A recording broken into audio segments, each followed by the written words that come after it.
હિમાચલ પ્રદેશમાં પર્યટકોનો ભારે ધસારો જોવા મળી રહ્યો છે। મનાલી બંટી તરફ જવા માર્ગો પર વાહનોની કતાર લાગી ગઈ છે। પહાડો પર અનેક કિલોમીટર સુધી ટ્રાફિક જામના દ્રશ્યો સામે આવી રહ્યા છે।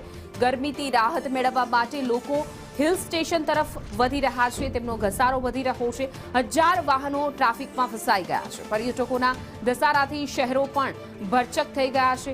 मनाली थी रोहतांग पहोंचवामां 6 થી 7 कलाकनो समय लागी रह्यो छे अने आ दृश्यो जे रीते सामे आव्या छे वेकेशननो समय छे अने उनाळो छे जेना कारणे ठंडा अने हिल स्टेशन प्रदेशों में जई रह्या छे जेमां मोटी लाइन अने कतार जोवा मळी रही छे। ट्राफिक जामना पण दृश्यो सामे आव्या छे।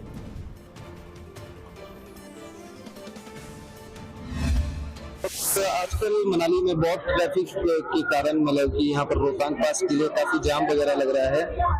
तो पहले जो होता था कि 2-3 घंटे में ही रोहतांग का आना जाना हो जाता था, तो अभी इस साल ऐसा है कि 5-6 घंटे लग रहे हैं मतलब कि ऊपर से नीचे आने के लिए।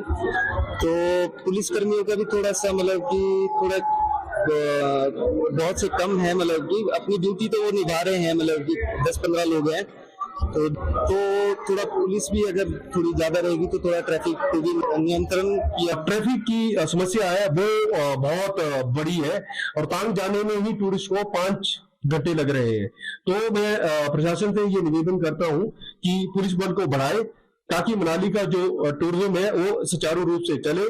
और इसके साथ ही जो ट्रैफिक के कारण जो है स्कूल के बच्चे जो है उनको भी थोड़ी जो है प्रॉब्लम हो रही है। सुबह के समय भी ट्रैफिक लग रहा है और शाम के समय भी जब स्कूल से वापसी होती है उस टाइम भी जो है ट्रैफिक की जो है